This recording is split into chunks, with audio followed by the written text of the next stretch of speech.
Puja puji Dewa, semoga kami mendapat keberkahan. Puja puji Dewa, selamatkanlah kami. Oh, oh.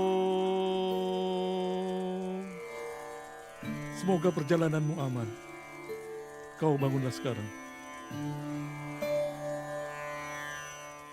Kau bisa melakukan ziarah hanya setelah kau membayar pajak. Ayo cepat, bayarlah pajaknya.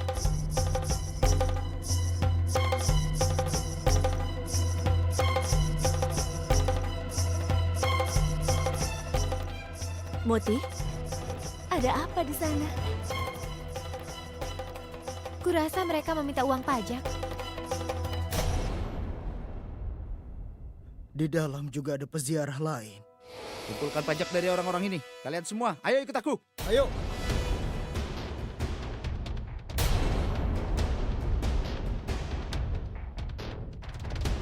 Kau tidak boleh berziarah. Memangnya kenapa? Mereka akan berziarah. Mereka bukan mau berperang. Sebelum berziarah, kalian harus membayar pajak. Joda, tolong jangan marah. Kenapa kau sangat tidak adil? Semua punya hak untuk berdoa pada Tuhan. Sebelum mereka membayar pajak, mereka tidak boleh berziarah. Kenapa kau kejam sekali? Kenapa kau memaksa orang membayar pajak untuk berziarah? Itu bukan peraturannya. Itu peraturan kerajaan Mughal.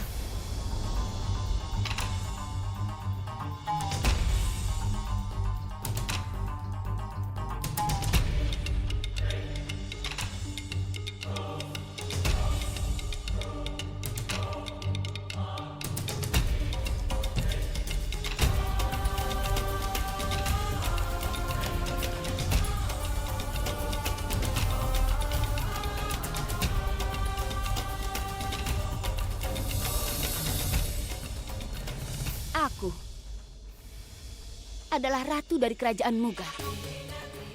Dia adalah putri dari Amer, Joda.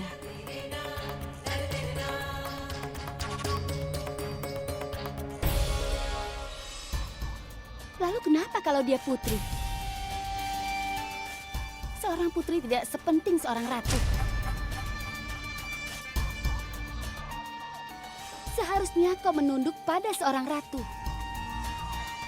sebelum kau bicara padanya. Apa dia tidak punya tata krama? Tentaramu yang tidak punya tata krama. Bagaimana bisa mereka memperlakukan peziarah seperti ini? Berani sekali kau ini. Pergi berziarah itu bukanlah sebuah kejahatan. Apa saat berziarah, seorang muslim dari Mughal harus membayar pajak? Mereka dibebaskan dari pajak. Karena keyakinan mereka sama denganku. Dan perkataan kami adalah hukuman di negeri ini. Tuhanlah yang menciptakan dataran ini. Semua orang yang tinggal di muka bumi ini sejajar. Baik dia muslim ataupun orang Hindu. Baik dia itu seorang putri Amer atau ratu dari Mughal. Filosofimu cukup bagus juga. Aku kagum. Semua itu terdengar bagus sekali. Tapi kenyataannya, orang yang menaklukkan kerajaan, dia yang memilikinya. Lambang kerajaan Mughal itu pada setiap bendera dan panji. Dan itulah sebabnya perkataan kami adalah hukum. Kau bisa memerintah suatu negeri kalau rakyat negeri itu menerimamu. Kau tidak bisa memerintah suatu negeri dengan mengancam rakyatmu. Kelihatannya kepintaranmu bisa membahayakanmu sendiri. Kami sudah menerapkan pajak pada rakyat dengan bantuan pedang. Jika kau punya keberanian, coba saja hentikan kami.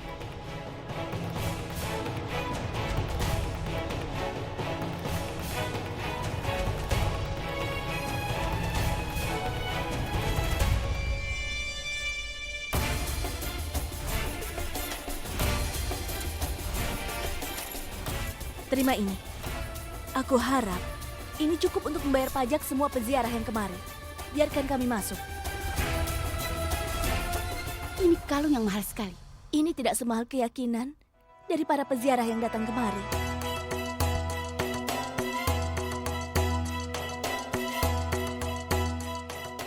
Biarkan mereka pergi. Kami tidak terima bantuan dari siapapun. Aku rasa harga kalung ini Cukup untuk membayar pajak semua peziarah itu sepanjang tahun ini.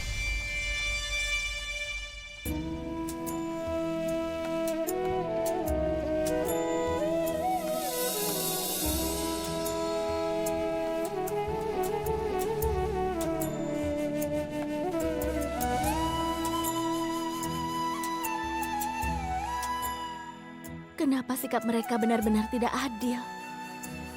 Kuharap mereka belajar menghormati hak orang lain untuk memeluk keyakinannya sendiri. Kabar pemberontakan Bayram Khan melawan Jalal telah menyebar luas di negeri ini.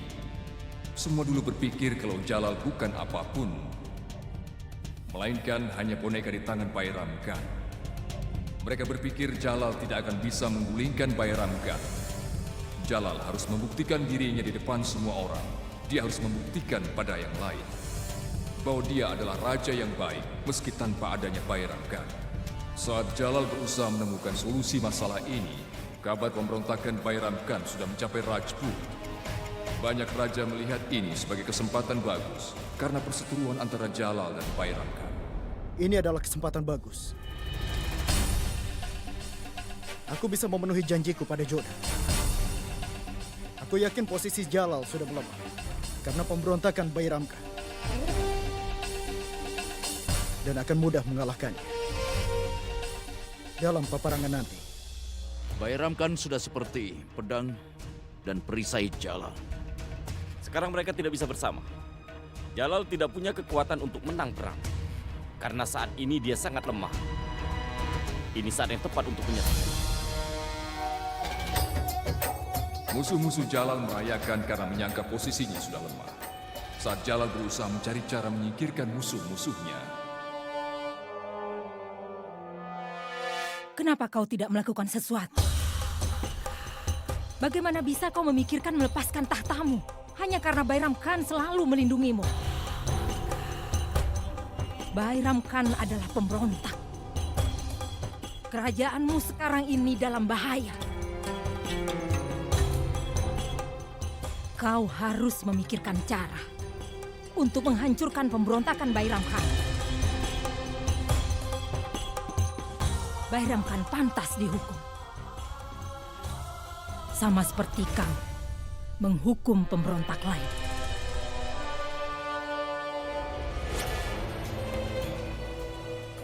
Jalal, meskipun ayahmu sudah tidak ada lagi, tolong jangan berpikir kau sendirian. Aku akan selalu ada di sisimu. Aku akan selalu menjadi penasihatmu. Anggaplah aku perisaimu. Kau akan aku lindungi. Karena kau adalah satu-satunya pewaris sah dari kerajaan India. Ingatlah satu hal, Jalal. Raja tidak pernah menangis. Karena yang menangis adalah musuh raja. Kau adalah raja dari negeri ini.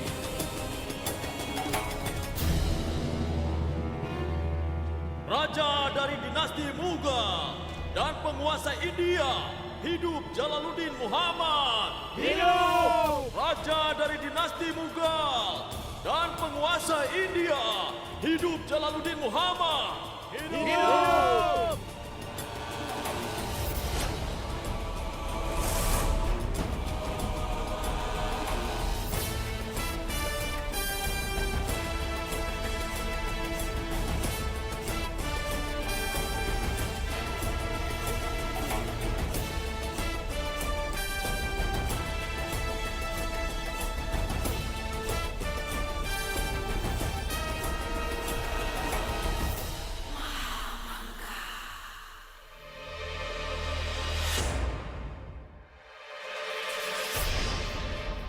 Apa kau akan berperang melawan Bayram Khan? Apa yang mulia berencana untuk menghancurkan para pemberontak? Bayram Khan melindungimu sejak lama. Bagaimana bisa kau menganggapnya pemberontak? Kenapa? Maha mungkin lupa apa yang telah dilakukan Bayram Khan, tapi aku tidak. Dialah orang yang sudah merawatmu, terutama setelah ayahmu meninggal. Dia melindungimu dari segala mara bahaya, Jalal. Apa yang dikatakan ratu itu benar, Yang Mulia. Aku tahu.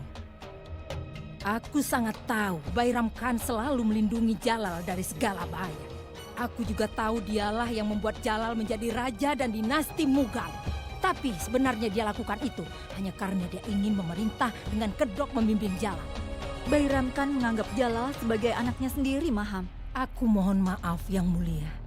Aku juga menganggap Jalal sama seperti anakku sendiri. Aku sendiri yang merawatnya. Tapi aku tidak pernah mencoba memaksakan pendapatku padanya. Aku tidak pernah mempertanyakan apapun pendapatnya. Bairam Khan memang mendidik Yang Mulia Raja di masa lalu. Tapi dia melakukan ini untuk keuntungannya sendiri. Menurutku, Yang Mulia, kurasa kau sudah benar melawan Bairam Khan.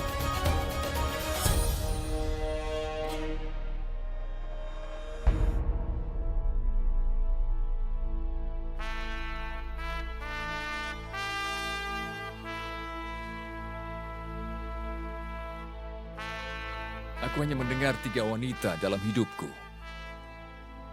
Ibuku, Maham Angga, dan kau, Rukaya. Dan kau tahu saat ini aku sedang berada dalam dilema. Itu sebabnya aku ingin dengar pendapatmu, Rukaya. Katakan, apa yang harus kulakukan? Siapa yang harus aku dengar? Maham Angga atau ibuku?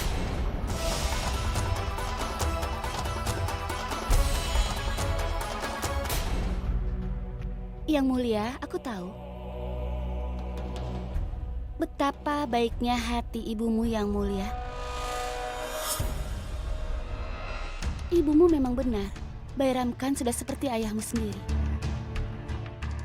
Tapi saat ini kau harus memutuskan nasib seseorang pemberontak, bukan penasehatmu. Kau harus lakukan apa kata Mahamangga.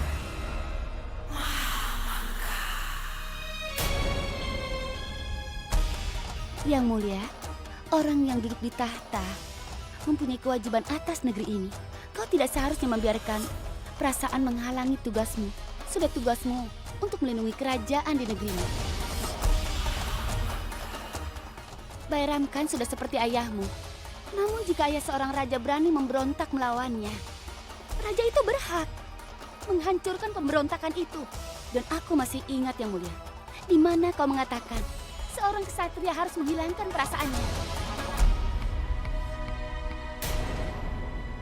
Sudah tugasmu melawan pemberontakan ini. Jika saja kau bukan seorang raja, aku akan menyarankan kau memaafkan Bairam Khan. Kau seorang ksatria dan seorang raja. Aku menekankan padamu, Yang Mulia, bahwa kau harus melawan Bairam Khan. Kau harus menghancurkan pemberontakannya. Kau berhutang pada negeri dan kerajaanmu. Kau belum pernah kalah dalam peperangan. Kau selalu menghadapi tantangan dengan keberanian. Kau harus lakukan itu juga pada saat ini, Yang Mulia.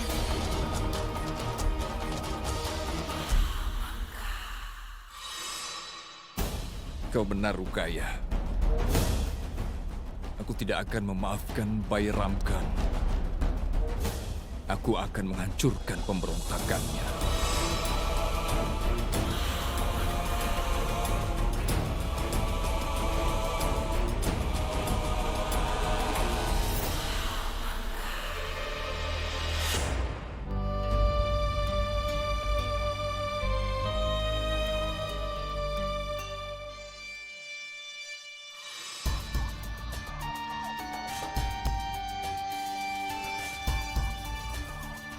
Jangan lupa kalau aku telah membantumu saat ini. Tapi dengarlah, Yang Mulia. Aku akan meminta balasanmu suatu hari nanti. Bisakah kau katakan padaku, Yang Mulia, kenapa kau memutuskan memihakku? Aku punya alasan kuat untuk itu. Selama Bairam Khan ada di sini, Jalal tidak akan jadi raja dalam arti sebenarnya. Atau aku jadi ratu dalam arti sebenarnya. Kau ingin menyingkirkan Bairam Khan. Sedangkan keinginanku adalah Jalal memerintah dengan mandiri. Apapun alasannya, Faktanya adalah kau harus mendukungku. Aku berjanji padamu. Aku akan selalu ingat bantuan yang kau lakukan untukku.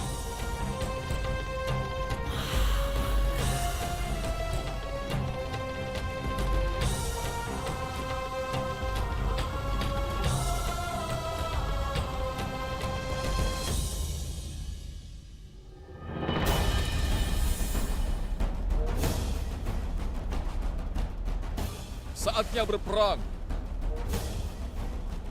Musuh kita telah memutuskan untuk perang. Sudah saatnya memberi balasan bagi mereka. Maju!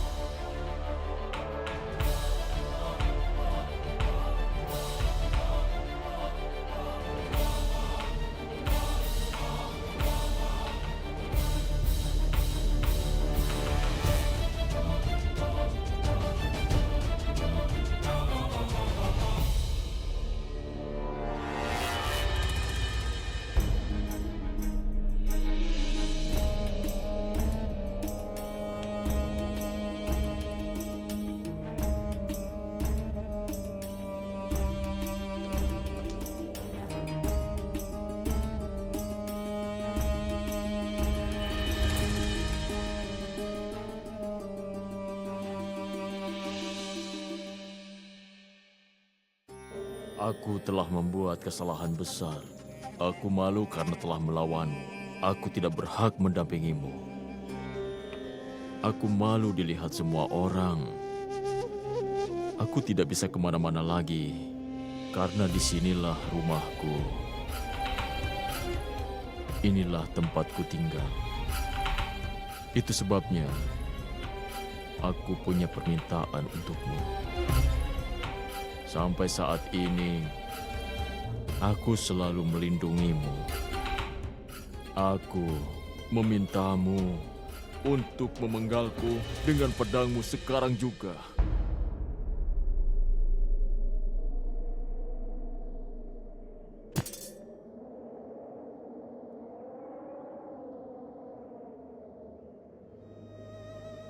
Kau telah melayani dinasti Mughal dengan baik. Aku siap untuk memaafkanmu. Tapi aku tidak bisa memenuhi permintaanmu. Selama ini kau telah menjadi pembimbingku, juga guruku. Aku tidak bisa memenggalmu. Yang berlalu, biarlah berlalu. Kau bisa memilih di antara 3. 1. Kau bisa ambil alih Kabul, Gwalior, atau kerajaan Amer. 2. Kau bisa tetap di sini dan terus menjadi penasehatku. Dan 3. Tidak, Jalal. Kau tidak boleh lunak kepada pemberontak. Bukan itu yang kuajarkan padamu. Aku pemberontak, bukan pembimbing. Ada perbedaan besar antara pemberontak dan pembimbing. Engkau mengampuni nyawa Tad Kamal karena dia melindungi ayahku saat dalam pengasingan. Kau telah menjagaku seolah aku adalah anakmu. Bagaimana bisa aku menganggapmu sebagai pemberontak? Katakan, kerajaan mana yang kau pilih? Jalal, aku tidak pernah menginginkan untuk memerintah kerajaan atau apapun. Dan sejauh mengenai melayanimu sebagai penasihat, maka aku pikir kaulah yang memerintah sebagai raja. Kau tidak perlu penasehat untuk membimbingmu. Kau bisa membuat keputusanmu sendiri. Aku hanya ingin menebus kesalahanku. Aku ingin pergi berziarah. Aku tidak bisa mengizinkanmu untuk itu.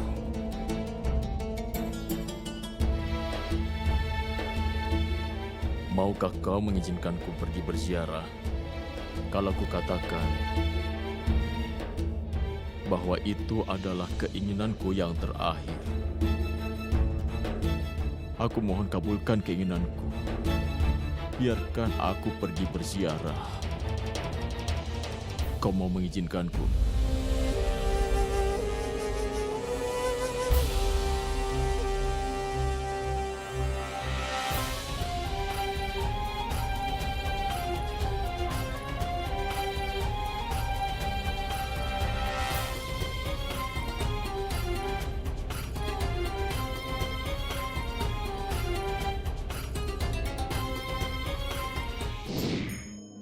Perdana Menteri Bairam Khan mengundurkan diri dari posisinya dan dia telah mengembalikan pakaian kebesarannya.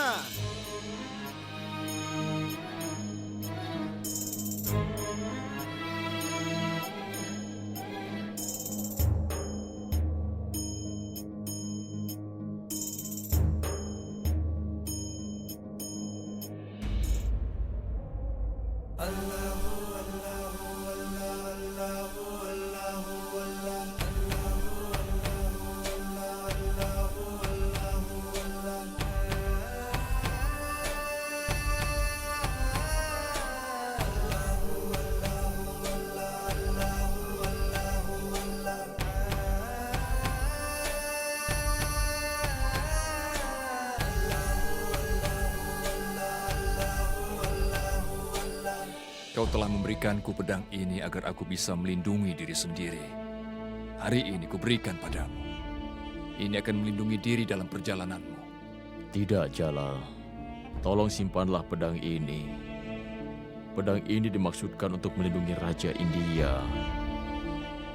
Dengan bantuannya, semoga kau memenangkan setiap pertempuran. Tolong simpanlah pedang ini bersamamu. Karena ini akan mengingatkanmu padaku.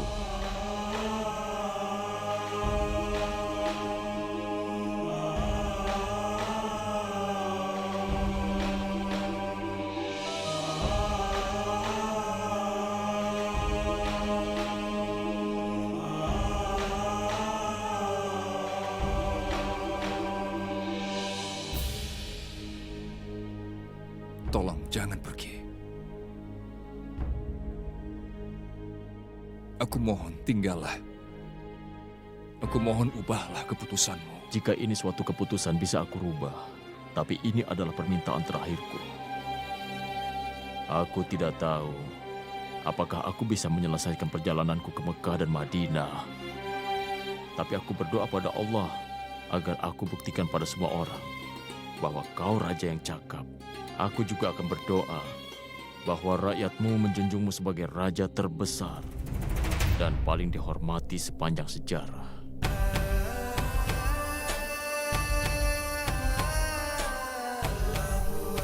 Ya Allah, aku tidak peduli aku mati atau hidup, tapi aku mohon padamu, tolong lindungilah Jalal selalu.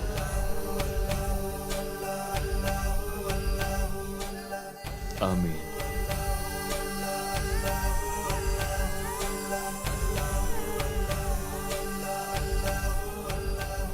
Hati-hatilah dalam perjalanan.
Nenek, ini indah sekali. Coba lihat yang Apa yang ini sedang kalian dan yang lihat? ini. Tolong Wah, tunjukkan padaku. indah. Wah, semua perhiasan ini indah sekali ya. Nenek, yang mana milikku? Aku yakin kau akan menanyakan itu. Semua perhiasan ini adalah milik Joda. Kenapa? Pendeta kerajaan Banpur akan datang ke sini dalam beberapa hari. Dia akan menetapkan tanggal pernikahan Joda. Ah, tidak. Ini bukan kabar baik. Saat tanggal pernikahan sudah ditetapkan, Joda tidak akan bisa menemukan calon suaminya. Kenapa? Apa kau tidak tahu kenapa? Sesuai tradisi, begitu tanggal pernikahan ditetapkan, pengantin wanita dan pria tidak boleh saling bertemu. Bahkan, mereka tidak boleh saling bertatap mata. Begitu. Tidak ada yang bisa mencegah Kak Joda bertemu dengan calon suaminya. Aku tidak akan biarkan Joda menemuinya. Aku akan berjaga di depan kamarnya setiap hari. Mereka akan bersabar selama beberapa hari. Segera setelah menikah, Joda akan pergi meninggalkan kita.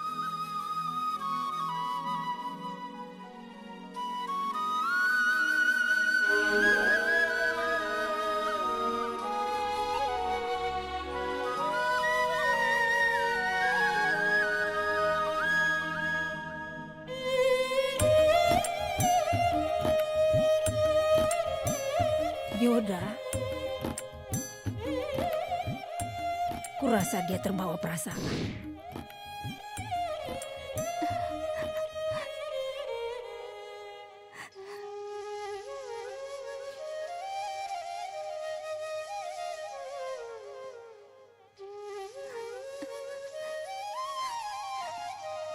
Joda, jangan menangis, kemarilah.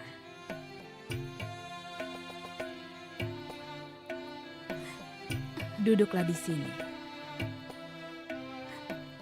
Sebentar lagi kau akan segera menjadi ratu. Apa kau ingin memulai kehidupan rumah tanggamu dengan meneteskan air mata?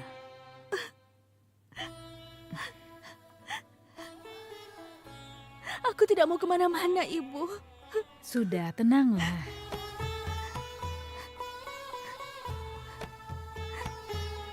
Ini tidak adil, Ibu.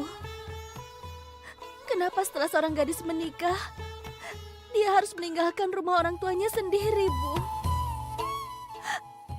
Aku menghabiskan seluruh hidupku di rumah ini. Lalu aku harus pergi jauh dari orang tuaku dan mulai tinggal dengan suamiku. Kenapa kita punya tradisi ini, Bu? Kau bukanlah gadis pertama yang menanyakan pertanyaan ini. Setiap gadis menanyakan hal yang sama. Dan mereka mendapatkan jawaban yang sama. Ini tradisi. Semua orang tua akan bahagia saat mereka diberkahi seorang putri. Tapi para orang tua membesarkan putri mereka karena tahu dia akan meninggalkan mereka dan tinggal bersama dengan suaminya. Dia akan pergi setelah menikah. Kau tahu, Joda, ibu tidak bisa tidur selama beberapa minggu. Ibu selalu mengkhawatirkanmu. Tapi saat ibu bertemu dengan Suryaban, ibu tahu tidak ada lagi yang perlu dikhawatirkan. Dan ibu yakin sekali bahwa dia akan melakukan apapun untuk membahagiakanmu. Tapi, Bu... Tolong jangan bersedih. Jika ingin memulai kehidupan rumah tangga, kau harus meninggalkan rumah ini. Ibu yakin kau akan bahagia, sehingga kau tidak merindukan kami. Kau akan memulai babak baru dari kehidupanmu, Joda. Ingat ucapan ibu. Kehidupanmu bersama dengan suamimu akan selalu indah. Sehingga kau tidak merindukan kehidupan di sini. Kami akan menantikan pesan dan suratmu, Joda. Aku tidak akan menulis surat, Bu. Aku akan datang ke sini untuk bertemu Ibu. Sudahlah, sudah. Kelihatannya kalian berdua sudah menyiapkan upacara pelepasan Kak Joda ya. Ini bukan saatnya menangis, ini saatnya merayakan. Sukania, kelihatannya kau senang aku akan pergi. Tentu saja aku senang. Kalau kau pergi, semua perhiasan dan pakaian jadi milikku kan?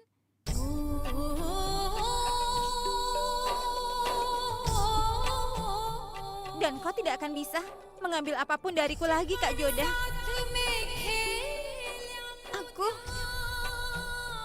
Aku senang sekali. Aku senang.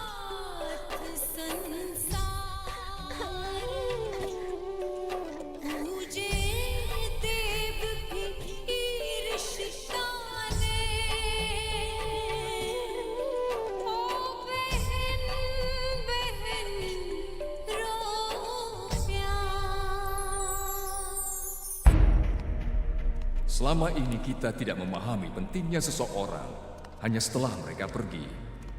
Bahkan Jalal memahami pentingnya Bairam Khan setelah kepergiannya. Dia kembali ke Agra dari Delhi. Jalal tidak tahu siapa yang harus ditunjuk sebagai Perdana Menteri menggantikan Bairam Khan.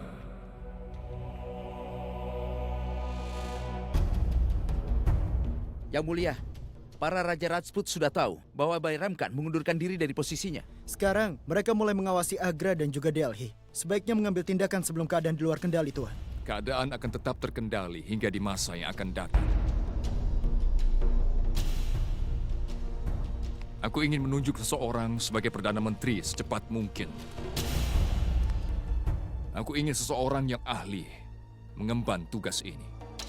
Kewajiban menunjuk Perdana Menteri baru cukup membebani pikiran Jalal. Tapi Maham Angga sangat cemas dengan keputusan Jalal ini.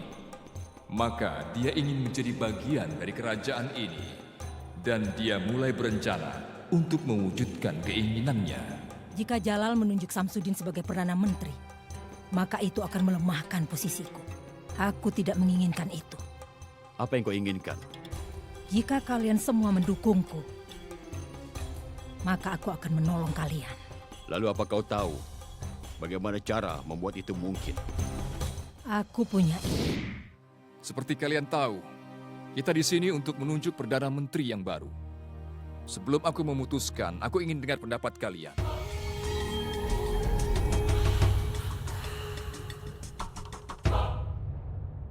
Siapa di antara kalian yang ingin menjawabnya? Katakan. Aku rasa Samsudin adalah orang yang paling tepat untuk menjadi Perdana Menteri. Setuju. Setuju. Ya, setuju. Setuju. Setuju. Setuju. Jika semua berpendapat sama, maka jadilah. Aku mohon maaf Yang Mulia. Aku ingin mengatakan sesuatu. Mohon maaf. Maham Angga adalah wanita. Dan secara tradisi, wanita tidak punya suara dalam masalah politik. Jadi Maham Angga tidak bisa mengatakan sesuatu. Yang aku tahu, wanita tidak punya suara dalam hal politik. Tapi jangan lupa bahwa Maham Angga sudah seperti ibu bagiku. Tidak salah jika kita dengar pendapat ibu sebelum mengambil keputusan.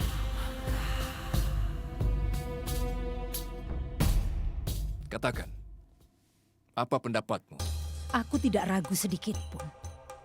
Jika Samsudin akan membuktikan sebagai orang yang sangat ahli dan telah menjalankan tugasnya sebagai bendahara.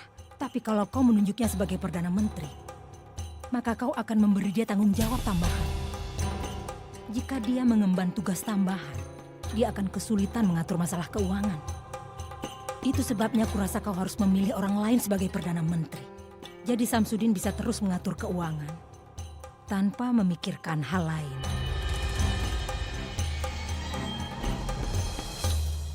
Siapa yang kau sarankan untuk dipilih sebagai Perdana Menteri? Kurasa Yang Mulia harus memilih yang tidak hanya membantu masalah administrasi, tapi juga memimpin pasukan. Kurasa itu tidak diperlukan.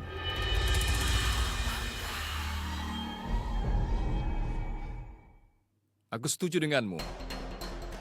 Kau telah menasihatiku seperti yang dilakukan Bairam Khan. Kurasa sampai kita setuju dengan keputusan tentang penunjukan, kau bisa menjalankan tugas sebagai Perdana Menteri.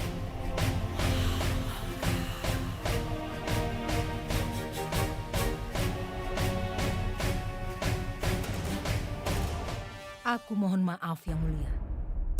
Aku menghargai keputusanmu. Tapi aku tidak ingin menjadi Perdana Menteri.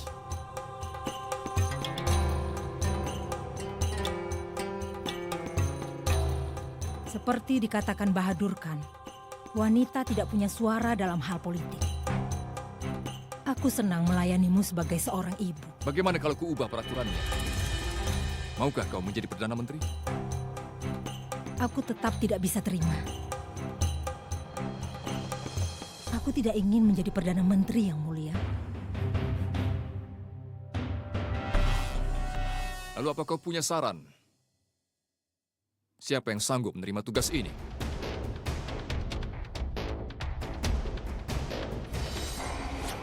Segera setelah semua menunjuk Samsudin sebagai Perdana Menteri, aku akan memberi suara lain. Aku ingin kalian semua setuju. Aku rasa tidak. Bahadur mendengarkanmu. Dia adalah musuh kita. Aku tahu. Semua orang di pihak Bahadur Khan, Jiaka, Sultan Hussein Jaler, Muhammad Amin Dewana, mereka semua menentang kita. Bagaimana kalau Bahadur Khan memberitahu mereka tentang rencana kita ini? Dia pasti akan memberitahu. Kita harus berteman dengan musuh-musuh kita dalam kompetisi ini. Apa yang akan kau lakukan? Aku akan lakukan sendiri. Akan sangat mengejutkan semua musuh kita. Maham Angga tahu kalau Bahadur Khan mendengar rencana mereka. Katakan siapa yang kau tunjuk untuk mengisi posisi ini?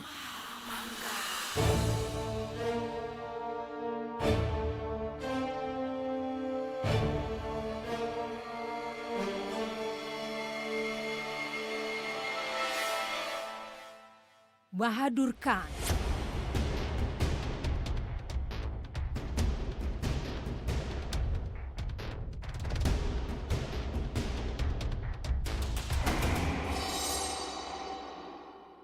Dia adalah kesatria pemberani dan terlatih dalam seni perang.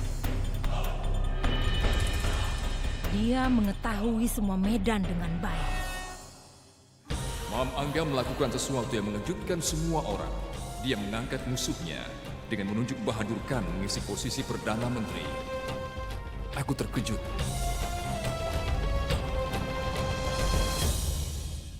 Selamat.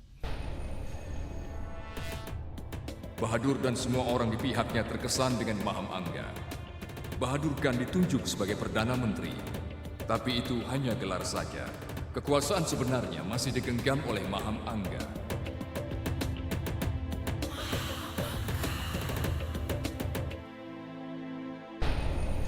Putra Maham Angga, Adam Khan, memanfaatkan kekuasaan yang digenggam ibunya secara baik. Baksi Banu, adik perempuan Akbar, sangat terpukul saat suaminya Ibrahim tewas saat masih muda. Dia datang ke Agra untuk menemui kakaknya.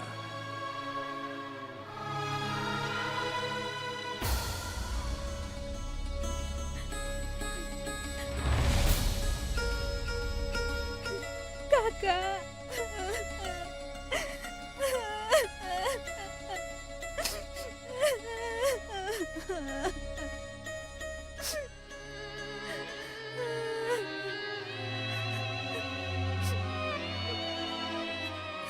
Kenapa ini harus terjadi padaku, Kak? Apa yang sudah aku lakukan?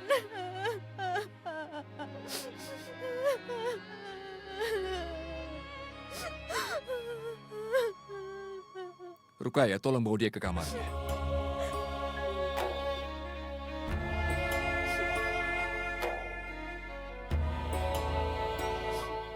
Mulai sekarang dia akan tinggal dengan kita. Kita akan menjaganya.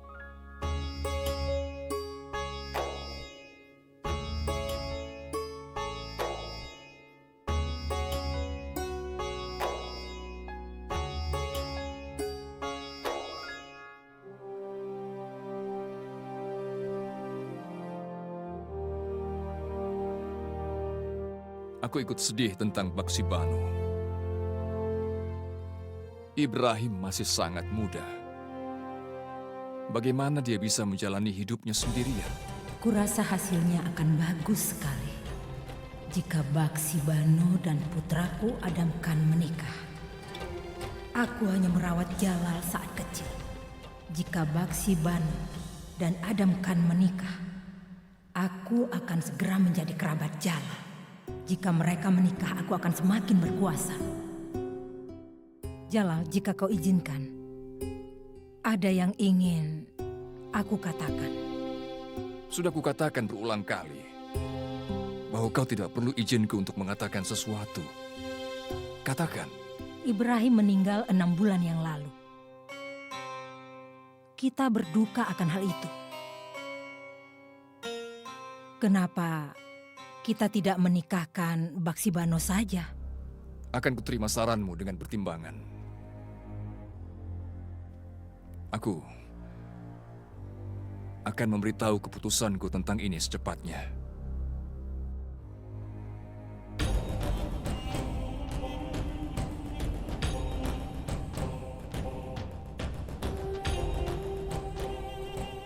Sekarang aku hanya perlu meyakinkan Jalal untuk menjodohkan Adam Khan dengan Baksibano. Begitu hal ini terjadi, kata-kataku akan menjadi peraturan.